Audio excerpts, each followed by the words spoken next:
श्री गणेशाय नमः। श्री राधा कृष्णाभ्याम नमः। संक्षिप्त ब्रह्म वैवर्त पुराण ब्रह्मखंड मंगलाचरण नैमिषारण्य में आए हुए सौती से सनक के प्रश्न तथा सौती द्वारा ब्रह्म वैवर्त पुराण का परिचय देते हुए इसके महत्व का निरूपण।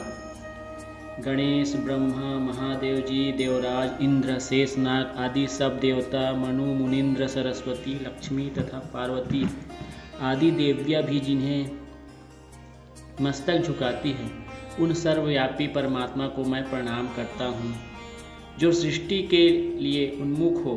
तीन गुणों को स्वीकार करके ब्रह्मा, विष्णु और शिव नाम वाले तीन दिव्य स्थूल शरीरों को ग्रहण करते हैं तथा विराट पुरुष रूप हो अपने रोमकूपों में संपूर्ण विश्व को धारण करते हैं, जिन्होंने अपनी कला द्वारा भी सृष्टि रचना की है तथा जो सूक्ष्म अंतर्यामी आत्मा रूप से सदा सबके हृदय में विराजमान हैं, उन महान आदि पुरुष अजन्मा परमेश्वर का मैं भजन करता हूँ। ध्यान परायण देवता मनुष्य और स्वयंभू आदि मनु जिनका ध्यान करते हैं, योगारूढ़ योगी जन जिनका चिंतन करते हैं, जागृत, स्वप्न और सुषुप्ति सभी अवस्थाओं में विद्वान होने पर भी जिन्हें बहुत से साधक संत कितने ही जन्मों का तक तपस्या करके भी देख नहीं पाते तथा जो केवल भक्त पुरुषों के ध्यान करने के लिए स्वेच्छामय, अनुपम एवं परम मनोहर श्याम रूप धारण करते हैं, उन त्रिकोणातीत निरीह एवं निर्विकार परमात्मा श्री कृष्ण का मैं ध्यान करता हूँ,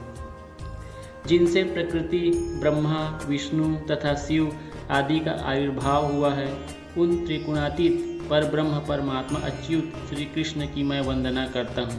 हे भोले भाले मनुष्यों, व्यासदेव ने श्रुति गणों को बछड़ा बनाकर भारती रूपिणी कामधेनु से, जो अपूर्व अमृत से भी उत्तम, अक्षय, प्रिय एवं मधुर दूध दुहा था, वही यह अत्यंत सुंदर ब्रह्म वैवर्त पुराण है। तुम अपने स्वर्ण पुटों द्वारा इनका पान करो। परम पुरुष नारायण, नर श्रेष्ठ नर, इनकी लीलाओं को प्रकट करने वाली देवी सरस्वती तथा उन लीलाओं का गान करने वाले वेद व्यास को नमस्कार करके फिर जय का उच्चारण करना चाहिए। भारतवर्ष के नैमिषारण्य तीर्थ में शौनक आदि ऋषि प्रातःकाल नित्य और नैमित्तिक क्रियाओं का अनुष्ठान करके उस आसन पर बैठे हुए थे। इसी समय सूत पुत्र उग्रश्रवा अकस्मात वहां आ पहुँचे। आकर उन्होंने विनीत भाव से मुनियों के चरणों में प्रणाम किया। उन्हें आया देख ऋषियों ने बैठने के लिए आसन दिया। मुनिवर शौनक ने भक्ति भाव से उन नवागत अतिथि का भली भांति पूजन करके प्रसन्नतापूर्वक उनका कुशल समाचार पूछा। शौनक जी सम आदि गुणों से संपन्न थे। पौराणिक सूत जी भी शांत चित्त वाले महात्मा थे। अब वे रास्ते की थकावट से छूटकर सुस्थिर आसन पर आराम से बैठे थे। उनके मुख पर मंद मुस्कान की छटा छा रही थी। उन्हें पुराणों के संपूर्ण तत्व का ज्ञान था। शौनक जी भी पुराण विद्या के ज्ञाता थे। वे मुनियों की उस सभा में विनीत भाव से बैठे थे और आकाश में ताराओं के बीच चंद्रमा की भांति शोभा पा रहे थे। उन्होंने परम विनीत सूत जी से एक ऐसे पुराण के विषय में प्रश्न किया जो परम उत्तम श्री कृष्ण की कथा से युक्त, सुनने में सुंदर एवं सुखद, मंगलमय, मंगल योग्य तथा सर्वदा मंगल धाम हो, जिसमें संपूर्ण मंगलों का बीज निहित हो, जो सदा मंगलदायक, संपूर्ण अमंगलों का विनाशक, समस्त संपत्तियों की प्राप्ति कराने वाला और श्रेष्ठ हो, जो हरि भक्ति प्रदान करने वाला, नित्य परमदायक, मोक्षदाता, तत्व की प्राप्ति कराने वाला तथा स्त्री पुत्र एवं पौत्रों की वृद्धि करने वाला हो। शौनक जी ने पूछा, सूत जी, आपने कहाँ के लिए प्रस्थान किया है और कहाँ से आप आ रहे हैं? आपका कल्याण हो। आज आपके दर्शन से हमारा दिन कैसा पुण्यमय हो गया। हम सभी लोग कलयुग में श्रेष्ठ ज्ञान से वंचित होने के कारण भयभीत हैं, संसार सागर में डूबे हुए हैं और इस कष्ट से मुक्त होना चाहते हैं। हमारा उद्धार करने के लिए ही आप यहाँ पधारे हैं। आप बड़े भाग्यशाली साधु पुरुष हैं, पुराणों के ज्ञाता हैं, संपूर्ण पुराणों में निष्णात है और अत्यंत कृपा निधान है। महाभाग, जिनके श्रवण और पठन से भगवान श्री कृष्ण में अविचल भक्ति प्राप्त हो तथा जो तत्व ज्ञान को बढ़ाने वाला हो, उस पुराण की कथा कहिए। सूतनंदन, जो मोक्ष से भी बढ़कर है, कर्म का मूलाच्छेद करने वाली तथा संसार रूपी कारागार में बंधे हुए जीवों की बेड़ी काटने वाली है, वह कृष्ण भक्ति ही जगत रूपी दावानल से दग्ध हुए जीवों पर अमृत रस की वर्षा करने वाली है। वही जीवधारियों के हृदय में नित्य निरंतर परम सुख एवं परमानंद प्रदान करती है। आप वह पुराण सुनाइए जिसमें पहले सबके बीच कारण तत्व का प्रतिपादन तथा पर ब्रह्म के स्वरूप का निरूपण हो। सृष्टि के लिए उन्मुख हुए उस परमात्मा की सृष्टि का भी उत्कृष्ट वर्णन हो। मैं यह जानना चाहता हूँ कि परमात्मा का स्वरूप साकार है या निराकार, ब्रह्म का स्वरूप कैसा है, उसका ध्यान अथवा चिंतन कैसे करना चाहिए, वैष्णव महात्मा किसका ध्यान करते हैं तथा शांतचित योगी जन किसका चिंतन किया करते हैं। वेद में किनके गुण एवं प्रधान मत का निरूपण किया गया है। वश जिस पुराण में प्रकृति के स्वरूप का निरूपण हुआ हो, गुणों का लक्षण वर्णित हो तथा महत आदि तत्वों का निर्णय किया गया हो, जिसमें गोलोक, वैकुंठ, शिवलोक तथा अन्यान स्वर्ग आदि लोकों का वर्णन हो तथा अंशों और कलाओं का निरूपण हो, उस पुराण को श्रवण कराइए। सूत नंदन, प्राकृतिक पदार्थ क्या है, प्रकृति क्या है तथा प्रकृति से परे जो आत्मा या परमात्मा है उसका स्वरूप क्या है। जिन देवताओं और देवांगनाओं का भूतल पर गुण रूप से जन्म या अवतरण हुआ है उनका भी परिचय दीजिए। समुद्रों, पर्वतों और सरिताओं के प्रादुर्भाव की भी कथा कहिए। प्रकृति के अंश कौन है, उसकी कलाएं और उन कलाओं की भी कलाएं क्या है, उन सब के शुभ चरित्र, ध्यान, पूजन और स्त्रोत आदि का वर्णन कीजिए। जिस पुराण में दुर्गा, सरस्वती, लक्ष्मी और सावित्री का वर्णन हो, श्री राधिका का अत्यंत अपूर्व और अमृतोपम आख्यान हो, जीवों के कर्म विपाक का प्रतिपादन तथा नरकों का भी वर्णन हो, जहाँ कर्म बंधन का खंडन तथा उन कर्मों से छूटने के उपाय का निरूपण हो, उसे सुनाइए।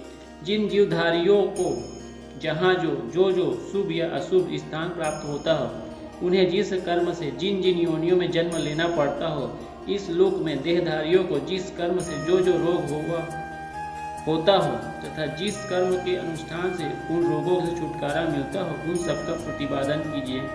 सूत नंदन, जिस पुराण में मनसा, तुलसी, काली, गंगा और वसुंधरा, पृथ्वी, इन सब का तथा अन्य देवियों का भी मंगलमय आख्यान हो, सालग्राम शिलाओं तथा दान के महत्व का निरूपण हो, अथवा जहाँ धर्म के स्वरूप का अपूर्व विवेचन उपलब्ध होता हो, उसका वर्णन कीजिए। जहाँ गणेश जी के चरित्र, जन्म और कर्म तथा उनके गुण, कवच, स्त्रोत और मंत्रों का वर्णन हो, जो उपाख्यान अत्यंत अद्भुत और अपूर्व हो तथा सभी कभी सुनने में न आया हो, वह सब मन ही मन याद करके इस समय आप उसका वर्णन करें। परमात्मा श्री कृष्ण सर्वत्र परिपूर्ण है, तथापि इस जगत में पुण्य क्षेत्र भारतवर्ष में अवतार लेकर उन्होंने नाना प्रकार के लीला विहार किए। मुने, जिस पुराण में उनके इस अवतार तथा लीला विहार का वर्णन हो, उसकी कथा कहिए। उन्होंने किस पुण्यात्मा के पुण्य में गृह में अवतार ग्रहण किया था, किस धन्या मान्या पुण्यवती सती नारी ने उनको पुत्र रूप से उत्पन्न किया था, उसके घर में प्रकट होकर वे भगवान फिर कहाँ और किस कारण से चले गए, वहाँ जाकर उन्होंने क्या किया और वहाँ से फिर अपने स्थान पर कैसे आए। इसकी प्रार्थना से उन्होंने पृथ्वी का भार उतारा तथा किस सेतु निर्माण मर्यादा की स्थापना करके वे भगवान पुनः गोलोक को पधारे। इन सब से तथा अन्य उपाख्यानों से परिपूर्ण जो श्रुति दुर्लभ पुराण है, उनका सम्यक ज्ञान मुनियों के लिए भी दुर्लभ है। वह मन को निर्मल बनाने का उत्तम साधन है। अपने ज्ञान के अनुसार मैंने जो भी शुभ बात पूछी है या नहीं पूछी है, उसके समाधान से युक्त जो पुराण तत्काल वैराग उत्पन्न करने वाला हो, मेरे समक्ष उसी की कथा कहिए। जो शिष्य के पूछे अथवा बिना पूछे ही हुए विषय की भी व्याख्या करता है तथा योग्य अयोग्य के प्रति भी समभाव रखता है, वही सत्पुरुषों में श्रेष्ठ सद्गुरु है। सौती बोले, मुने, आपके चरणार बिंदों का दर्शन मिल जाने से मेरे लिए सब कुशल ही कुशल है। इस समय मैं सिद्ध क्षेत्र से आ रहा हूँ और नारायणाश्रम को जाता हूँ। यहाँ ब्राह्मण समूह को उपस्थित देख नमस्कार में करने के लिए चला आया हूँ। साथ ही भारतवर्ष के पुण्यदायक क्षेत्र नैमिषारण्य का भी दर्शन भी मेरे यहाँ आगमन का उद्देश्य है। जो देवता, ब्राह्मण और गुरु को देखकर वेगपूर्वक उनके सामने मस्तक नहीं झुकाता है, वह कालसूत्र नामक नरक में जाता है तथा जब तक चंद्रमा और सूर्य की सत्ता रहती है तब तक वह वहीं पड़ा रहता है। साक्षात श्री हरि ही भारतवर्ष में ब्राह्मण रूप से सदा भ्रमण करते रहते हैं। श्री हरि स्वरूप उस ब्राह्मण को कोई पुण्यात्मा ही अपने पुण्य के प्रभाव से प्रणाम करता है। भगवान, आपने जो कुछ पूछा है तथा आपको जो कुछ जानना अभिष्ट है वह सब आपको पहले से ही ज्ञात है। तथापि आपकी आज्ञा शिरोधार्य कर मैं इस विषय में कुछ निवेदन करता हूँ। पुराणों में सारभूत जो ब्रह्म वैवर्त नामक पुराण है वही सबसे उत्तम है। वह हरि भक्ति देने वाला तथा संपूर्ण तत्वों के ज्ञान की वृद्धि करने वाला है। यह भोग चाहने वालों को भोग, मुक्ति की इच्छा रखने वालों को मोक्ष तथा वैष्णवों को हरि भक्ति प्रदान करने वाला है। सबकी इच्छा पूर्ण करने के लिए यह साक्षात कल्प वृक्ष स्वरूप है। इसके ब्रह्मखंड में सर्व बीज स्वरूप उस परम ब्रह्म परमात्मा का निरूपण है, जिसका योगी संत और वैष्णव ध्यान करते हैं तथा जो परस्पर रूप है। सौनक जी, वैष्णव, योगी और अन्य संत महात्मा एक दूसरे से भिन्न नहीं है।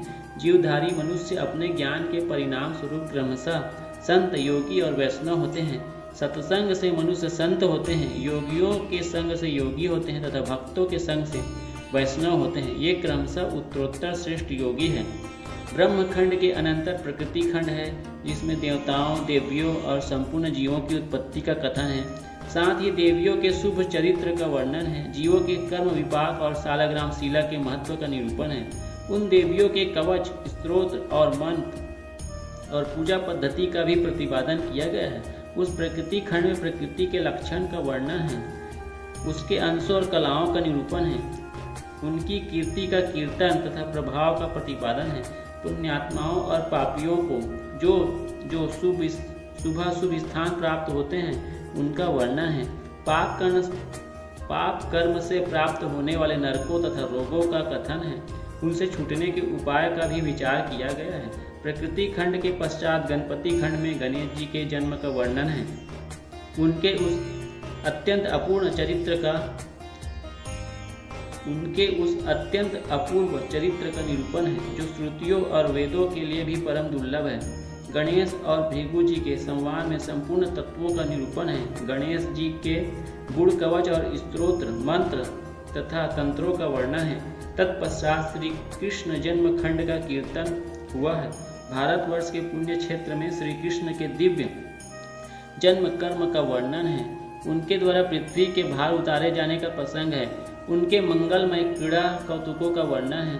सत्पुरुषों के लिए जो धर्म सेतु का विधान है उसका निरूपण भी श्री कृष्ण जन्म खंड में ही हुआ है। विप्रवर सौनक, इस प्रकार मैंने उत्तम पुराण शिरोमणि ब्रह्म वैवर्त का परिचय दिया है। यह ब्रह्म आदि 4 खंडों में बटा हुआ है। इसमें संपूर्ण धर्मों का निरूपण है। यह पुराण सब लोगों को अत्यंत प्रिय है तथा सबकी समस्त आशाओं को पूर्ण करने वाला है। इसका नाम ब्रह्म वैवर्त है। यह संपूर्ण अभीष्ट पदों को देने वाला है। पुराणों में सारभूत है। इसकी तुलना वेद से की गई है। भगवान श्री कृष्ण ने इस पुराण में अपने संपूर्ण ब्रह्म भाव को प्रकट किया है। इसलिए पुराण वेत्ता महर्षि से ब्रह्म वैवर्त कहते हैं। पूर्व काल में निरामय गोलोक के भीतर परमात्मा श्री कृष्ण ने ब्रह्मा जी को इस पुराण सूत्र का दान दिया था। फिर ब्रह्मा जी ने महान तीर्थ पुराण सूत्र का दान दिया था। फिर ब्रह्मा जी ने महान तीर्थ पुष्कर में धर्म को इसका उपदेश दिया। धर्म ने अपने पुत्र नारायण को